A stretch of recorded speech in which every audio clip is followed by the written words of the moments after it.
I think I should have stretched a little bit, though, before I did some of those games. I'm a little sore.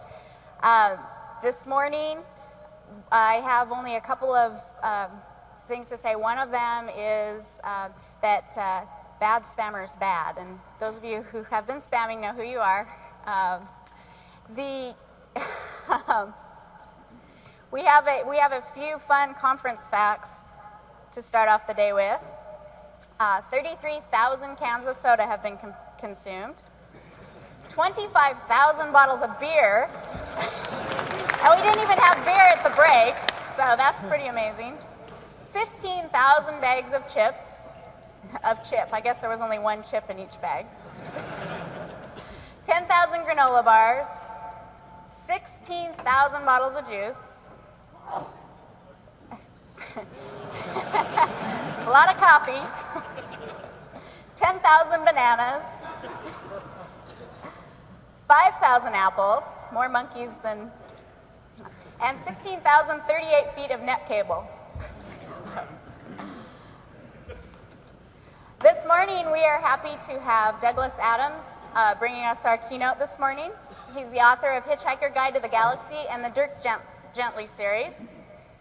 We will be giving away one of the digital laptops at the end of Douglas's keynote this morning. And then Doug Henrich, Director of Developer Relations at Microsoft, will come out and he will talk about the developer program that we have and how you can stay up to date on all of the, when the SDKs are released and other things that we have going for development. And at the end of Doug Henrich's talk, we will also give away another laptop. So let's see, the only other thing is just to make sure that, I know I've said this several times, but just to make sure everybody knows, there are the 2 Java sessions today, one at 10 and one at 2 o'clock. And so anyway, with no further ado, I'd like to bring out Douglas Adams.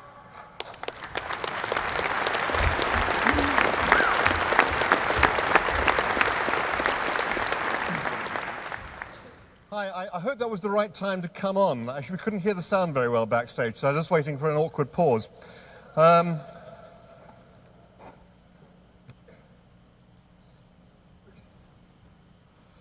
Just wanted to get an idea about what Microsoft developers actually look like. And I also want to have a little bit of a wander around, in fact, because actually you can tell this is a Microsoft conference because there's a clock down here which is telling me to the second how many minutes I've got left of talking. And it's going to be a bit of a problem, you see, because I'm kind of one of these unpredictable sort of creative kind of wild Macintosh kind of guys, and so it's going to be so we're just going to have to see how it goes. I'm going to try and keep to the right time. One of the problems with my speeches is they tend to be rather digressive, and it's only right at the very, very end that I try and wrap it all up and you get some idea about what it was I was actually talking about. So I may or may not get to the end. If I don't get to the end, maybe we should have a little sort of contest on the internet. I'll give you my email address, and you can send me little notes about what you think it was I was talking about and what you thought I was going to say at the end. And there will be a very, very, very tiny little prize for whoever gets it right. Well, of course, I might finish early, in which case we shall have to have some questions. First of all, I need to pace around a little bit. I've got a bit of jet lag, and it's one of those days when you sort of wake up at 1 o'clock in the morning. But I also like to I tend to like to wander around a great deal when I'm talking anyway. There's a friend of mine who was at Trinity College Dublin a few years ago, and he was studying psychology. And he was going to a regular series of lectures given by a guy who was lecturing on Pavlov and the conditioned response. And this guy was a great pacer. He walked up and down in front of the class, left and right. And after a while, all the members of the class conspired together. So that every time he got to the left-hand end of his perambulation, they all looked bright and alert and intelligent and asked bright, intelligent questions. And every time he got to the right-hand end of his walk, they all fell asleep. So by the end of the course, they'd got him permanently holed up on the left-hand end. They'd put him on a kind of virtual slope. I don't know, history doesn't relate what happened to all those students, but I feel they should have just got a first in that paper. When virtual worlds and real worlds collide, you can have some alarming things happening. I was told a story the other day about some fighter planes that apparently were designed entirely, I think it was the F-16, but I could be wrong, I'm not an expert in fighter planes. It was designed entirely in the computer, tested in the computer, flight tested, everything was done in the computer to begin with, and eventually they were built, and the machine worked perfectly. It was a wonderful, wonderful aircraft. And then one day, a flight of 4 of them were out in the Pacific going through some maneuvers, and they were all flying in line, and suddenly the one right in front, for no reason at all, flipped over. And the one a couple of minutes behind him, or just a few seconds behind him, thought, what's going on? What's happened to this guy? And a moment later, he flipped over. So the guy behind them says, what's happening? These guys are going crazy. Why is everybody flipping over? And a moment later, his plane flipped over. All 4 flipped over. And it turned out they'd just done, in the real world, something that they'd never done in the virtual world in this plane, which was fly over the equator.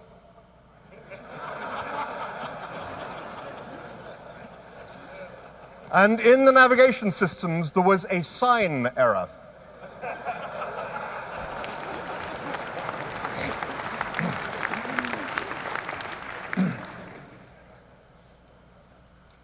One of the things that the virtual world and the real world has in common is that there is an awful lot of data out there.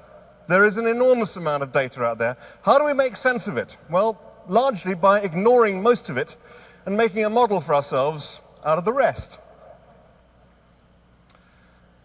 We do ignore an awful lot of it. We have to, because there's so much. There's a story I was told the other day about a dolphin research establishment, and they just got a new dolphin that was just joining the establishment, so they were running a few tests to see if they'd got a good dolphin, a bright, intelligent dolphin. They tried a few little simple little learning tests. They encouraged it to jump out of the water, make a noise, and if it made the noise, it got a fish. Very, very simple, very straightforward. The dolphin got it straight away. But they carried on the test just to sort of see if it could keep on doing it. And suddenly the dolphin began to seem to sort of drift from its purpose, drift from what it was being told to do. And every time it jumped out, it didn't necessarily make the noise it had been asked to make. And it would make a different kind of noise, or make a quieter noise, or a louder noise, or a deeper noise. And then it was, and so they're getting a little bit crazy, because sometimes it wouldn't even make a noise at all. So it would jump out of the water, not make a noise, and not get a fish. So thinking, this is a stupid dolphin. What is going on? We thought we thought it was meant to be an intelligent creature. So anyway, they abandoned the experiment. A little bit later in that evening, one of them was playing a tape they'd made and playing it through an oscilloscope, and suddenly noticed what was happening, which was that, in fact, the dolphin was making a noise every single time it jumped out of the pool, but sometimes it lay above or below our hearing range. And the notes were going up and they were going down, they were getting louder and they're getting quieter, and he suddenly realized what was happening. We thought that we were training the dolphin to jump out of the water, make a noise and get a fish, but what the dolphin was doing was calibrating our hearing range.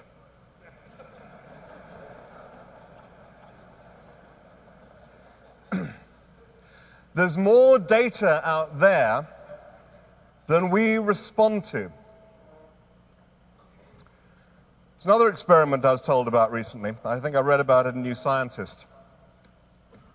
A subject was put in front of a computer screen, and there were 2 images for the computer screen, one of which was the speech, the text of "to be or not to be," the speech from Hamlet, and the other was just a page of complete gibberish, meaningless twaddle and gibberish. It was I don't know what it was. It was probably a page of the user manual from Word 6.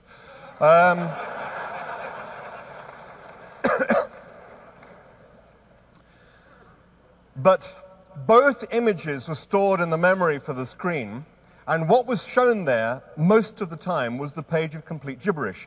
But stored, as I say, in a buffer behind it was the text of to be or not to be.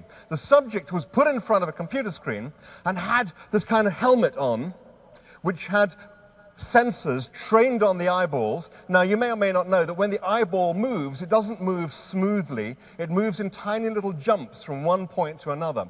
And the jumps can be measured ballistically. If you know, if you have a sufficiently accurate measuring equipment, then you can see from the speed and direction with which the eyeball sets off on one of its little jumps where it's going to. So, what happened in this experiment was that as the sensor detected where the eyeball was going to, it substituted just at that one little spot on the screen the appropriate word from to be or not to be. So from the point of view of anybody else looking at the screen, it seemed to be full of gibberish, but from the point of view of the person who was wearing the device, all they ever saw was the text of to be or not to be. And not only was that all they ever saw, but they had no idea that there was anything else on the screen to see. Now, what that shows us is that not only do we take a small amount of data from the world and create a model, but the model is persistent. The model actually exists in our head, and we just take tiny little bits of data and update the model that we keep in our head. As you probably know, we have rather odd feature to our eye. Well, I guess it's not a feature, it's a bug, which is that the optic nerve comes in right at the back of the eyeball. And where it comes in, there are no light-sensitive rods. So whatever light falls on that tiny little patch of the eyeball, or the back of the eyeball, will not respond. So we have a tiny little spot in each eye that does not respond to light. Now, if you close one eye or the other, you are not aware of seeing a black spot anywhere. But if you train yourself, you can actually find it. There are little tricks you can do whereby you sort of move your eye along a line, and you've got a little thing, a P or something, just at the point where and you're trying to maneuver your blind spot over the P, and the P suddenly just winks out of existence. You don't see a black hole; you just no longer see the P anymore. The reason we don't see a black hole is, why would our brain tell us there's a black hole there? We just have a model in our mind. Charles II actually used to have an interesting little trick with this. And it was, if you were a member of Charles II's court, you always knew you were in trouble if you found that he was looking at you like this. Because it meant he was trying to see what you looked like without your head on.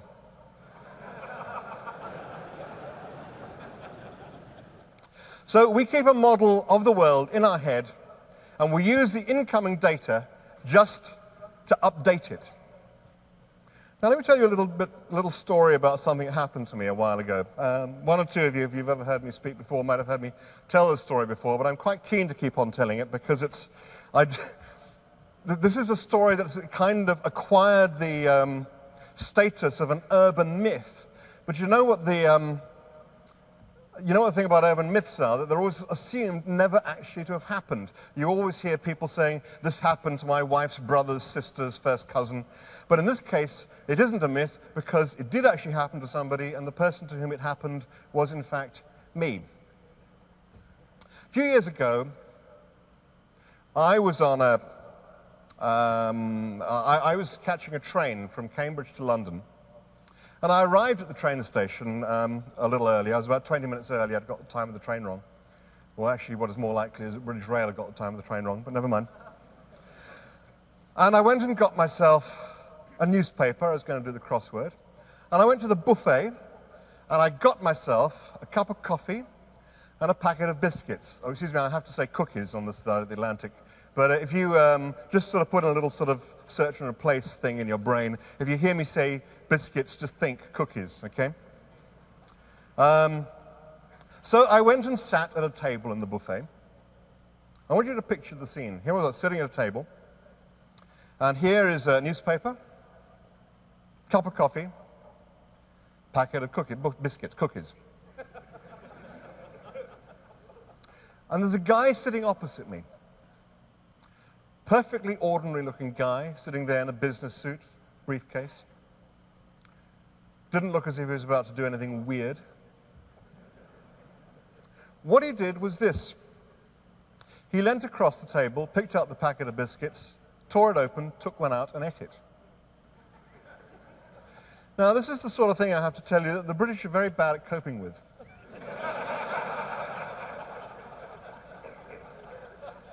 There is nothing in our entire culture or upbringing that trains you to deal with someone who steals one of your biscuits. Now, you know what would happen if this was New York. Somebody would end up dead pretty quickly. But in the end, I did what any red-blooded Englishman would do under the circumstances, and I ignored it. Stared at the newspaper, tried to do one of the clues in the crossword, couldn't. Took a sip of coffee, took a deep breath, and thought, well, I'd better just go for one of my biscuits. And I leant across, and I took one, trying hard not to notice that it was somehow mysteriously open. And a moment or two passed, and he did it again. He took another biscuit. And having not said anything the first time, it was somehow even more difficult to sort of raise the matter the second time.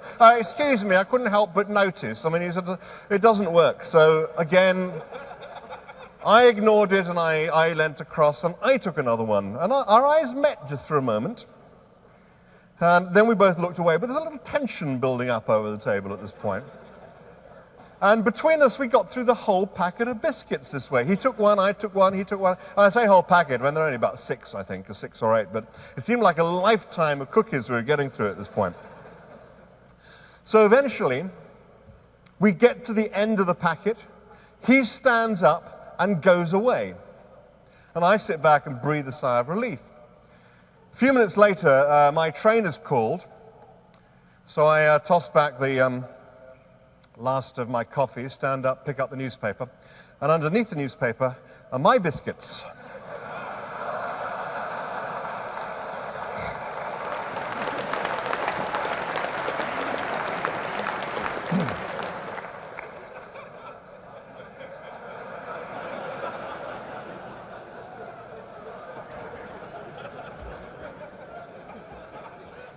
The nice thing, I guess, about that story is somewhere in England there is this guy who's probably been wandering around the country for years, telling this exact same story, but he hasn't got the punchline.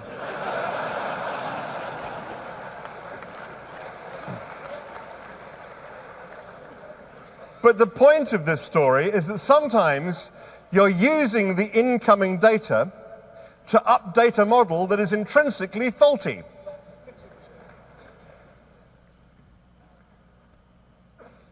Archaeology, I'm told, is like that. It's funny, there are all sorts of sciences: archaeology, anthropology, paleontology, which started out as the domain of gentlemen enthusiasts in the 19th century. Schliemann, who went to Troy, Arthur Evans, who went to Knossos. And they took with them, in their minds, they already had ideas of what they wanted to find. Arthur Evans, going to Knossos, particularly had this image of a wonderful, brilliant, enlightened, pre-Greek Minoan culture. And every piece of data that he found, he basically bent to fit into that model. There's a wonderful book I came across recently, I don't know if it's still in print, called The Secret of Crete by a German geologist called Hans Wunderlich. And he was an amateur archaeologist. He'd read a lot of the debates that went on and on about what had happened to Knossos, what had brought about its downfall. Was it destroyed by fire when the volcano at Santorini went up? So one of the issues was it destroyed by fire? And as I say, early archaeologists really weren't scientists at all. They just went in with a nice idea and found whatever data fitted the idea they already had. When Hans Wunderlich arrived there, just as a tourist, he just bought his ticket and he walked in, and he noticed immediately, just as a geologist, as a scientist, that it could not possibly have been destroyed by fire, because the stonework that was used for the walls and the floors, which had been described hitherto as being alabaster, was in fact no such thing. And you could tell that it wasn't alabaster, but actually a form of gypsum that has a particular kind of mineral deposit veined into it, which gives it the same lustrous sheen as alabaster, but is much, much softer and much easier to work than alabaster. So if you don't want that hardness and firmness of alabaster, then you'll go for this gypsum instead. And the way you tell the difference is you run your fingernail along it. And if you scratch it, it's gypsum. If you don't, it's alabaster. But the thing about this particular type of alabaster, this particular kind of gypsum, is if it gets raised above a certain temperature, all the mineral deposits that give it its sheen will leach out of it. And that hadn't happened, so ipso facto, clearly it wasn't destroyed by fire.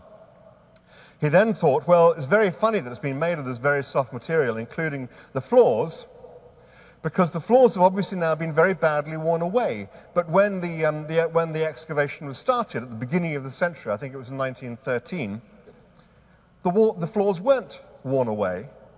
So this is a busy, bustling city where the floors had been made of soft gypsum and they weren't worn away at all until modern times. That didn't seem to make sense. And he eventually went back to all the original data and came up with a completely new picture of what Knossos was. I won't go through all the rest of the detail, but it's absolutely fascinating, because the theory he comes up with is that Knossos was not a city, it was a necropolis, a city of the dead, which is why people didn't walk around in it very much. And what was very interesting to me about this particular book, I mean, I can't tell you whether it's true or not, I'm not an archaeologist, but simply as an exercise in going back to the data and deriving a more logical model from it, it was absolutely fascinating. So we all select different data from the world out there to create our models. I once went looking for rhinoceroses. Rhinoceroses. Which is it? Rhinoceri.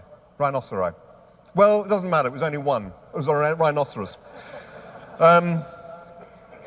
And there was a small bunch of us, there were 5 of us, going to try and get close to this rhinoceros. It was a northern white rhinoceros in Zaire. We discovered a very interesting thing, which is that you can get quite close to it if you play grandmother's footsteps. I don't know if that name means anything over here. In England, it's the name we give to the children's game, where you creep closer and closer to somebody who's got their back turned to you or towards you, and if they turn around and catch you moving, you're out, you're dead. But if you freeze at that moment, then you're okay. So the rhinoceros was sort of chewing around on the grass, and we were able to creep closer and closer. And every time a movement would attract its attention, you'd stop and freeze, whereupon it couldn't see you anymore. And it would think, oh, obviously nothing's there, so it carry on eating. It was only when the wind changed direction and suddenly we were upwind of it rather than downwind that it suddenly knows all about us and makes its escape. I always thought it was us who meant to make our escape, but there you And the point is, as I discovered, that rhinoceroses use sight the way we use smell, and smell the way we use sight. We tend to use smell as a kind of, just an indication that something may be wrong. Ever since we stood up and lifted our nose off the ground, and our noses are now, well, mine is about 6 feet off the ground, and you can't really smell very much from up here, so our sense of smell is kind of decayed. So we tend to use it just to tell us something's gone wrong, if there's a gas leak or whatever. But then, if you really want to know what's up, you go and find what's happening by looking at it. The rhinoceros is the other way around. It uses sight just as a sort of general alarm signal, and smell as a way of modeling the world. Now that is an utterly, utterly extraordinary idea. I talked about dolphins earlier. Dolphins use sound very often to model their world. And there's a very interesting difference between sound and light. When you consider we use light to model the world, i.e. the model, what we see comes to us in the form of light, which as we know, travels at 186,000 miles per second, which, to all intents and purposes, instantaneously, which means that the order in which things present themselves to our senses is actually the same order in which they've happened out there.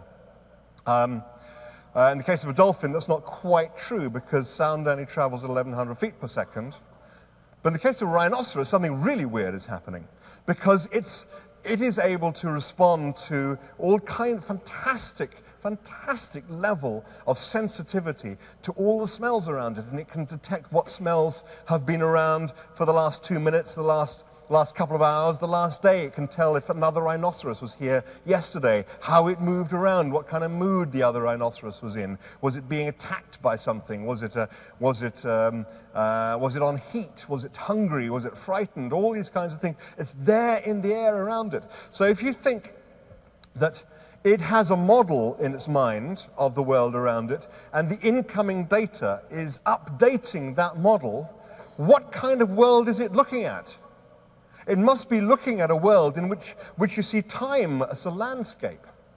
Now that's very, very odd for us to try and consider because the only world we've ever had any experience of is the virtual world in which we human beings live because we're all human beings. And the only people we've ever spoken to about it are other human beings who share the same idea. So if my slightly fanciful idea that maybe rhinoceroses live in a completely different relationship to time than we do, we wouldn't know.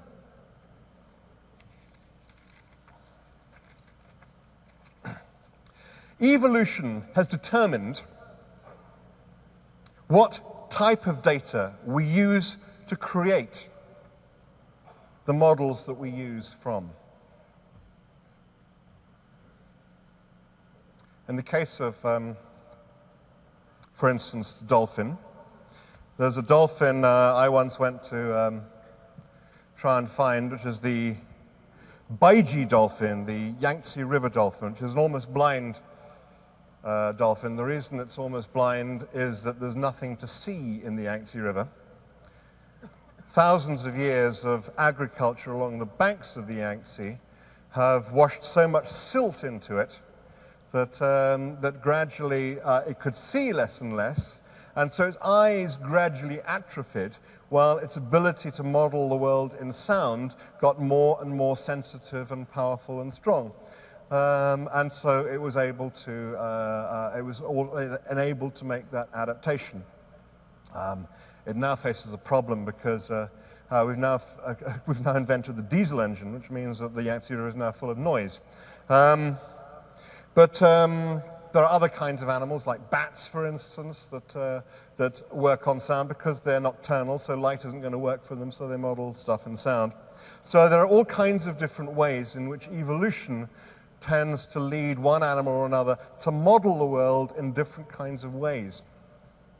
Now, I have a rather serious announcement to make. You may want to brace yourself for this.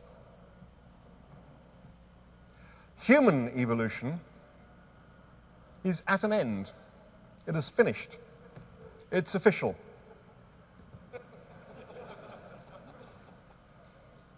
The point at which it finished was the point at which we first started to learn to use tools. I'll give you an example of how that works. The sort of thing that drives evolutionary change is this. When some small group of a particular population of animals gets separated off from the main body and finds itself in some new environment. Maybe there's been some geological upheaval, maybe it's pressure of population, shortage of food, forces some small group to go off to a new environment. And let's say, in this case, a small body of animals has gone off to a new environment where it's much colder, or just a little bit colder. Come back in a few generations, and those genes that favor thicker coats will have come to the fore, and you'll find that the animal has developed over a few generations much thicker coats. Now, human beings go about this in a different way. Now, we have learned to live in all parts of the world. We can live in the Sahara, we can live in the tundra, we can live in We can live in the Gobi Desert. We can even live in New York, for God's sake. We can live anywhere. Because what happens is if we move somewhere where, say, it's a little bit colder,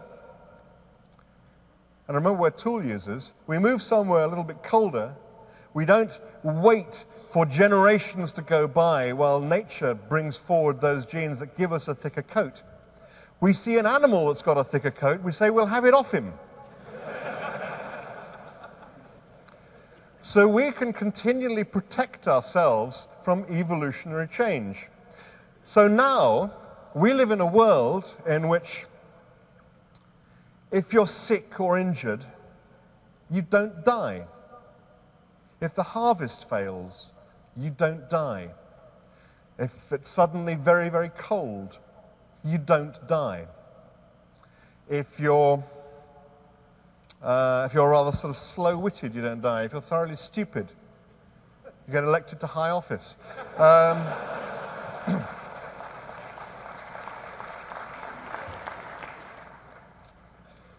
And what has happened instead, as a kind of substitute for any physical evolution, because we've kind of taken charge of what happens to us, we've created this buffer zone between ourselves and our environment, so that the abrasion that the environment usually forces on an entity doesn't happen. So instead, we have this culture we've created, and that first thing, that first use of tools and tool use came from the ability to put things together in our head, to model stuff in our head, to put concepts together, to see some little thing that you learnt about the action of a sharp stone that you learnt in one context, and the effect of a sharp stone in another context, and you learn to sharpen a stone and take it somewhere else, and you do that by putting these things together in your head, and then being able to create tools and create more tools, and use these to change our world. So it's that ability to model stuff in software in our heads that has led to us creating this enormously complex culture which we live witin, and which is the medium of our communication and is our protection from the environment. Now, it was that tool use, that ability to model stuff in software, that led to the explosive rise of human culture.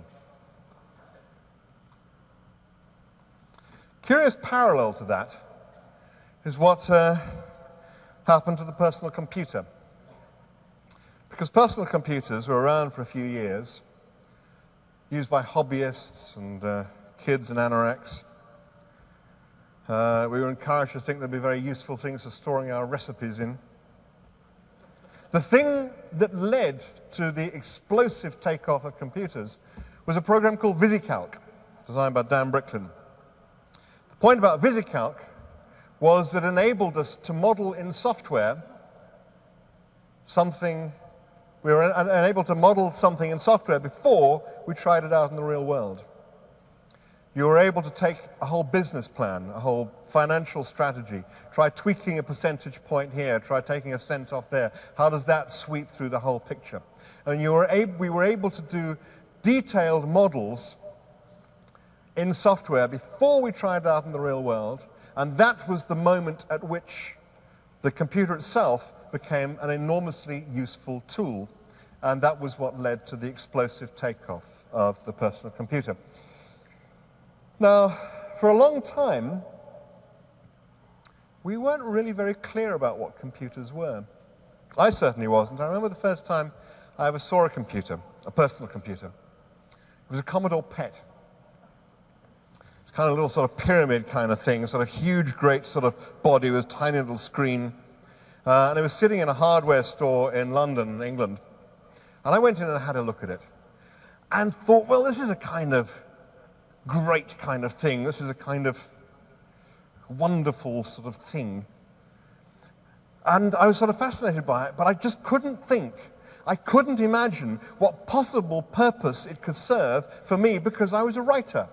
What use could a computer possibly be to a writer. And I puzzled about this. I have to say that I did, nevertheless, despite the fact that I couldn't see any possible use for it, I did suffer the first tiniest pangs, the first sort of inklings of something that subsequently was going to give a whole new meaning to the phrase disposable income. But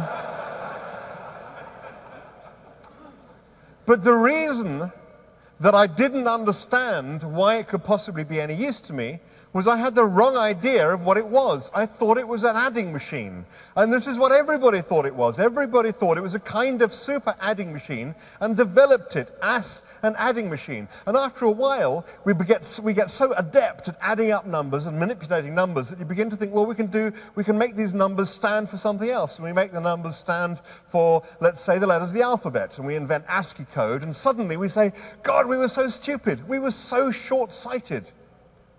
Why do we think it was just an adding machine? It isn't an adding machine. It's much more wonderful than that. It's a typewriter.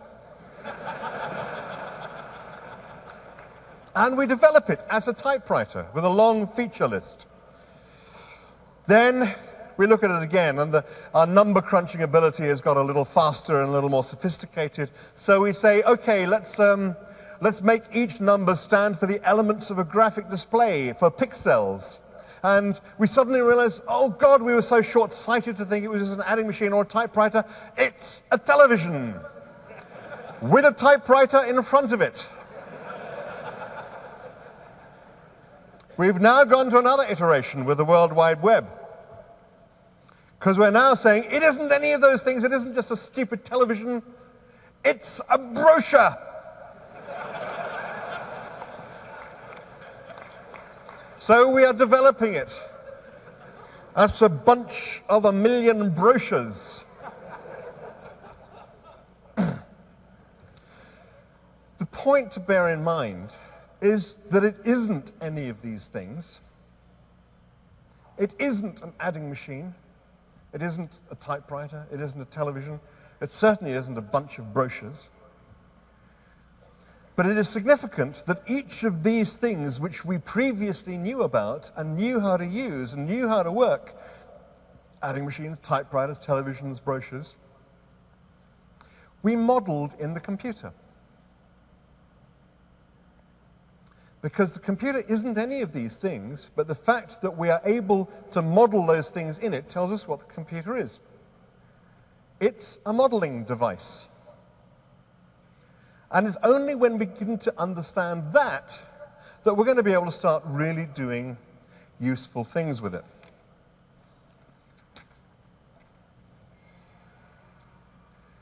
We have to abandon our old models in order to be able to think of the thing as a modeling device itself.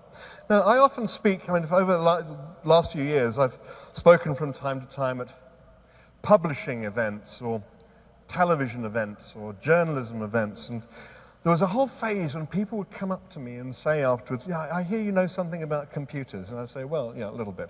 And they said, well, we're terribly interested and a little bit worried. So what exactly is the effect of computers going to be on the publishing business? Or what is the effect of computers going to be on the television business? And largely they were hoping for the answer, not very much.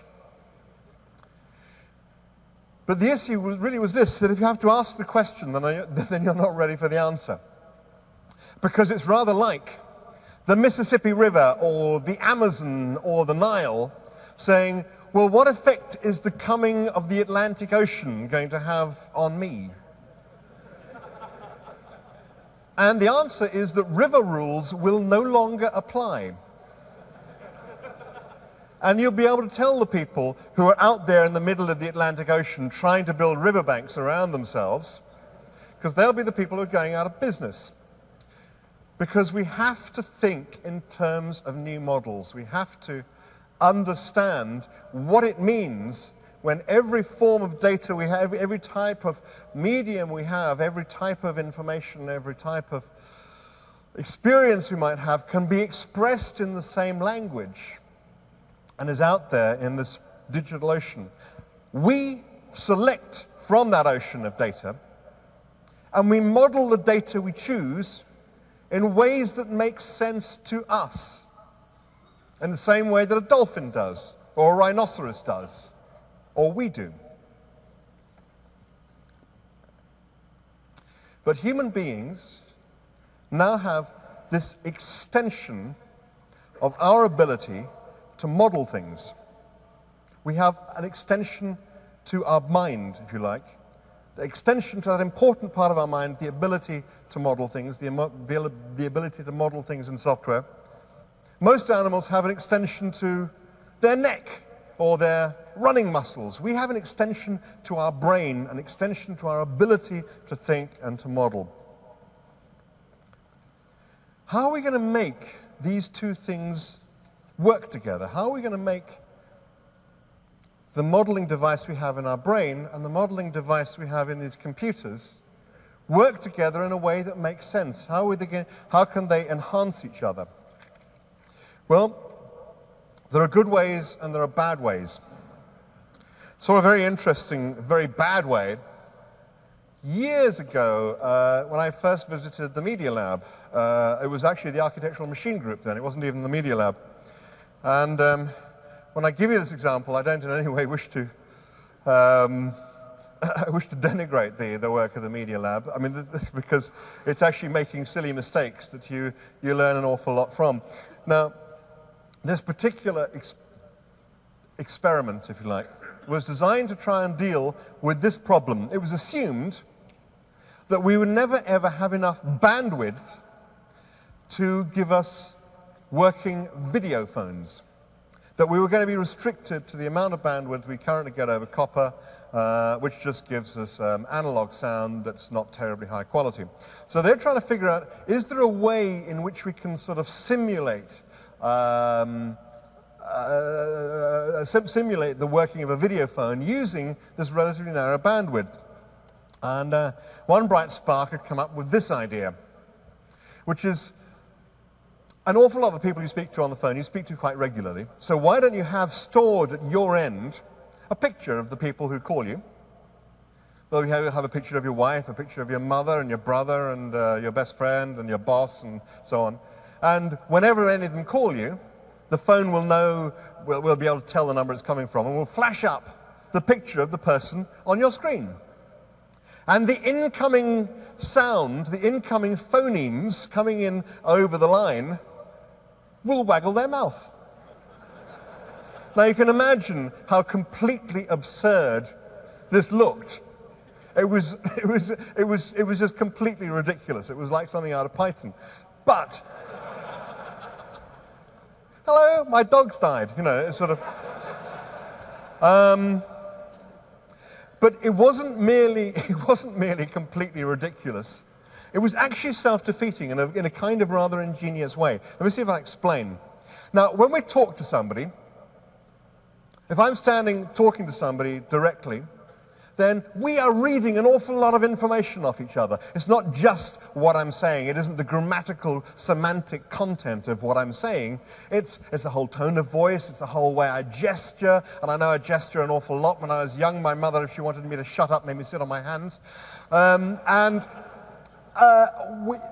whole way our face moves. We're communicating in virtually everything we do as we speak to somebody. If you start to compress that bandwidth. Suppose you can't see the person, but you can hear them. You can get an awful lot.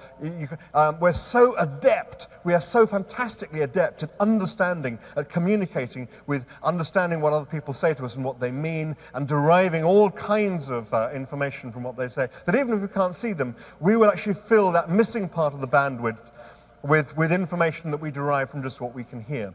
And if you squash the bandwidth more and more and more and more and more till you get down to telephone quality, then because the degradation of the sound signal has been done, if you like, gracefully, we are still able, with the processing power we have, to decompress that very, very narrow bandwidth of information to fill most of the rest of the missing bandwidth. We can fill it up. Unless the computer, in this instance, has gone in there and filled it up already with junk. So it's important to understand what we are good at and what the computer is good at, and make sure we don't mismatch the things. This was a very, very bad mismatch. Now here's a more interesting, good way of using the computer's ability to model and our ability to model to enhance each other. This is an experiment I read about in something called haptic virtual reality. Haptic virtual reality is one which is not merely immersive and stereoscopic vis-a-vis sight. It also has some sort of tactile feedback. This can be provided, and it was in this particular instance, by a lever that you can move with your hand. And because our hands are fantastically delicate and sensitive to movement and to pressure, it can be a very, very delicate and powerful way of controlling and guiding something. So in this particular instance, what was being modeled was a problem. And the problem was a rather complicated one. It was a road has got to be built through some rolling hills, and there are certain constraints on this road. One is, as you're driving it across the hills, you want to keep the road as flat as possible so that there aren't a lot of up and down gradients, but you also want to make it as straight as possible so there aren't a lot of bends. Now, those are obviously two opposing constraints. If you add to it another constraint, which is there are a lot of houses along the way in these hills, and any house you knock down in order to build your road, you've got to buy. So there's a major expense issue here, a major expense factor in how you determine the track your road is going to take through these hills that are first of all rolling hills and covered with houses. And the answer is that you build all kinds of resistances into the lever, which is effectively a 3D stylus that you're going to try and draw the route of this road through the hills with. And you have a resistance going side to side because the road mustn't waggle too much. You have a certain amount of inbuilt resistance going up and down because you don't want the road to go up and down too much. And you also have a certain resistance that way depending on how many houses you're going through. So there's suddenly an awful lot of information coming in through this handle.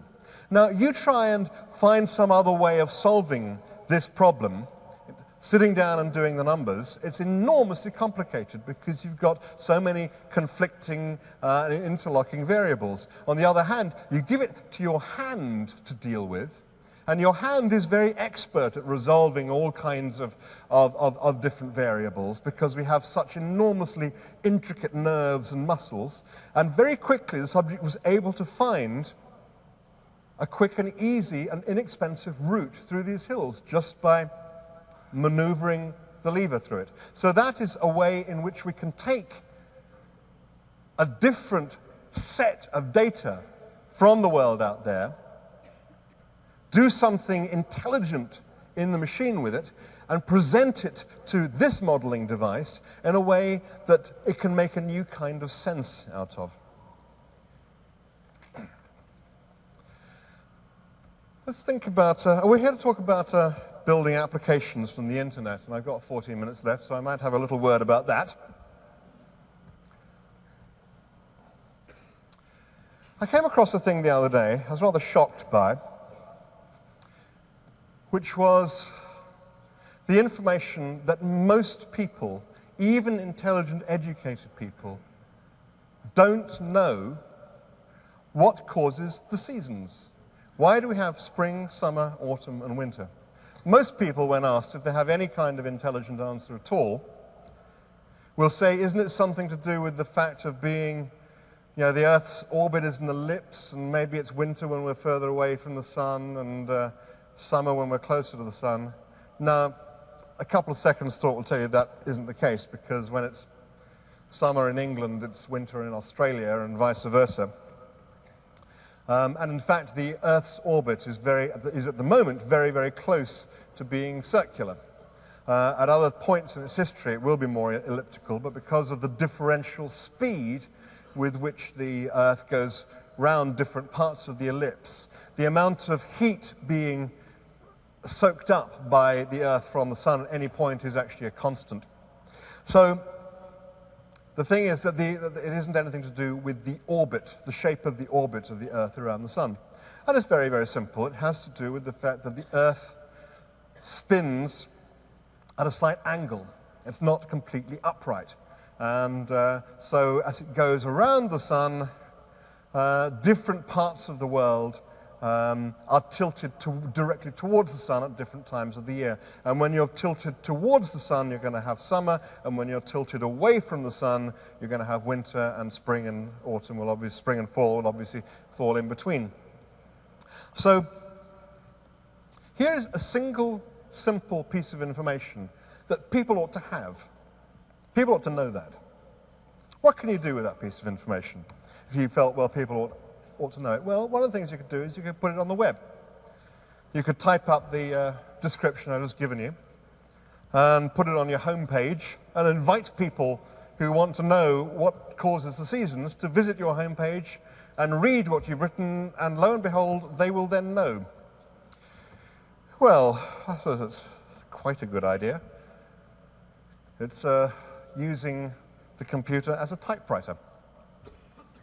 But supposing we say, well, actually, you can do something a little bit more elaborate than that. You can get an animation program like Director, and you can create a little animation of the Earth going around the sun that will clearly demonstrate the fact that the tilt causes the seasons.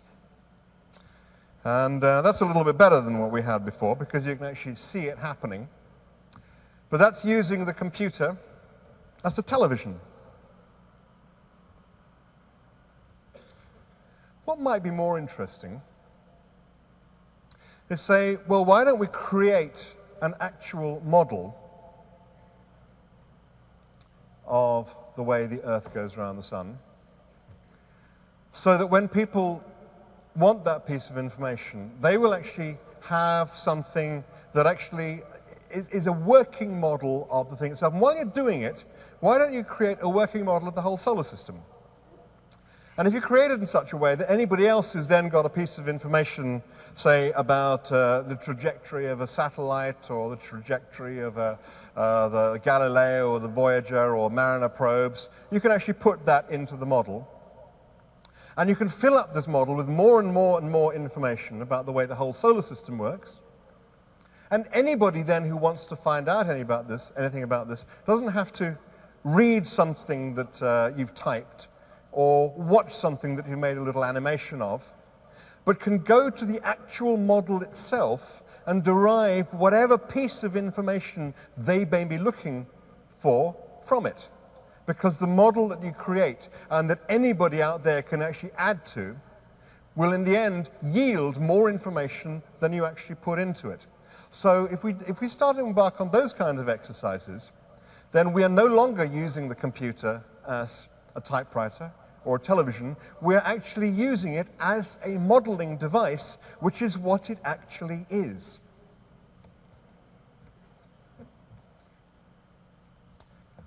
The first moment, I guess, it became apparent to me that there was something new and strange happening out in the world, the World Wide Web.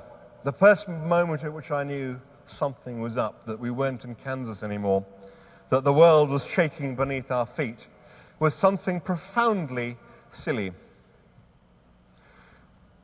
There was, it turns out, a guy who was working in a university lab, and he was a computer science student, and he used to every now and then go and get himself a Coca-Cola from a machine that was a few hundred yards down the corridor.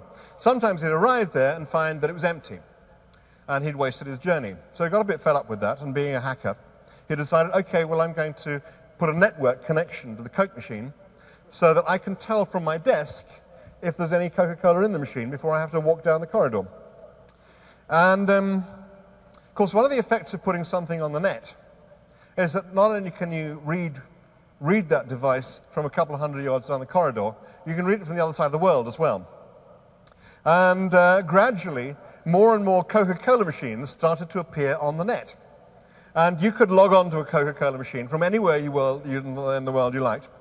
and discover how many Diet Cokes there were, how many Dr. Peppers there were, how many Fantas there were, when last somebody had taken one of what, when they were last loaded up, what temperature they were. I mean, it was an enormous wealth of completely meaningless information. But the great thing, the great and completely and utterly frivolous, meaningless thing, was that if somebody had gone to that machine and had put 50 cents in the slot and hadn't pressed the button, and you came across the machine in that pregnant state from anywhere in the world, from 10,000 miles away, you could drop that can. And somebody would be walking along the corridor and walking past this Coca-Cola machine, and suddenly, out of nowhere, like a Coca-Cola can would drop out of the machine. Now, I don't know what the person would think. They probably wouldn't have thought it was somebody sending a code from 10,000 miles away that did that. Now, this is not, in the scale of things, an enormously useful thing. It is not a great boon to human civilization, the ability to drop a Coca-Cola tin from 10,000 miles away. But it does indicate something tremendously interesting that has happened. It kind of completes the last side of a square that's been missing in this century. Now let's go back to an earlier form of life, an earlier form of civilization, an earlier form of culture, when we lived essentially local lives, when our lives were bounded by the horizon. Now we would have various kinds of communication with our world. We would talk to each other. I would stand up and talk to somebody else, and they'd talk back to me. One-to-one communication. You'd also have singers and poets who would entertain an audience, or the leader of the village who'd get up and sort of say, this is something here's something we ought to do, and here's a proclamation, and here's a new law, or whatever it is. i.e., one-to-many communications. You'd also have petitions. If everybody feels very strongly about something, they all sort of sign a little piece of paper and send it along to the leader of the village and say, "Oi, this is what we all think. What are you going to do about it?" So that is many-to-one communications. And then we also have the town meeting. Many-to-many communications. Now, in this century, we have found electronic models for all our different types of communication. One-to-one communication, the telephone. You can phone each other up and talk to each other. One-to-many communications. Well, we're flooded with it. Absolutely flooded with it. Radio, television, newspapers, every kind of mass media that exists is one-to-many communications. And it's one of the reasons we lead such extraordinary sort of fractured, crazy lives, because we get information coming at us when we're used to working and inhabiting a completely local world. We're getting information coming at us from all over the world. There's been an air crash here. There's a little girl lost down a well there. All this information that we get terribly worked up about, even though it's thousands of miles away or hundreds of miles away. And however much you react to it, the world doesn't react back to your reaction. It is purely one-to-many communications.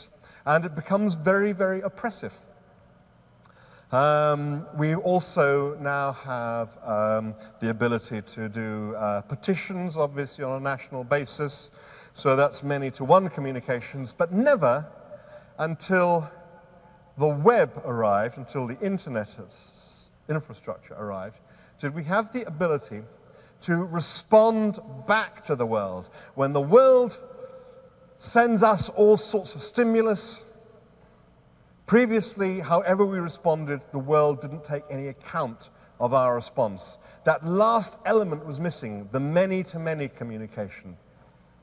The fact that we can reach out in the world and contact, touch, communicate with other people, which is signaled by the fact that you can just quite trivially and pointlessly and frivolously reach out and drop a Coca-Cola can 10,000 miles away.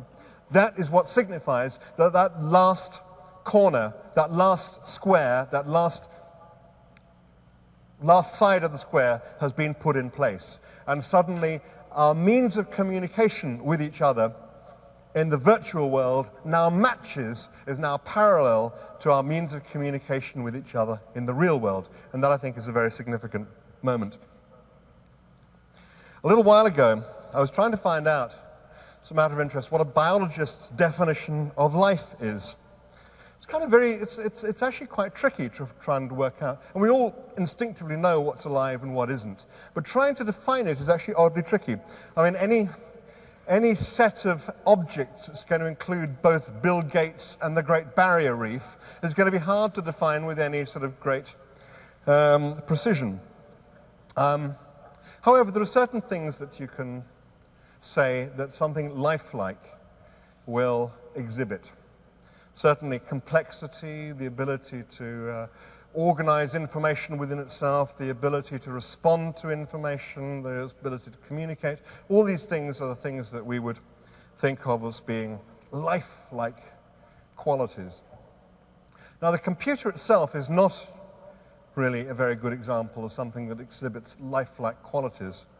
But when you consider what is happening in this buffer zone we've created around ourselves, that started with the animal skins we put around ourselves and then went to the bricks and the mortar and then gradually the more and more, all of the enormous complexities of modern life that we have surrounded ourselves, the buffer zone that separates ourselves from our environment. And when you consider that this buffer zone is now something that we are wiring up with enormous complexity by putting all the devices that we use to model our world into communication with each other, so these enormously tangled networks are spreading out through this buffer zone, and the information that is moving through those networks. And this is the most extraordinary facet of the net. As the information moves through the net, part of what's going through it are new pieces of software that will increase the level of complexity and organization in the net. And you'll find messages going backwards and forwards between ourselves, between each other, between the different computers, between the outside world and ourselves, between our environment and ourselves. And gradually, this buffer zone we've connected around ourselves is becoming less and less like the brick walls of a house, keeping out the cold, and more like a virtual epidermis, which is responding to it. So, the message that I would like to try and put across to people as we develop the stuff that's going to go into this wired up buffer zone that is gradually beginning to form, if you like, the next stage of our evolution, is don't build dead things in it. Don't build dead pages. Build living models. Thank you very much.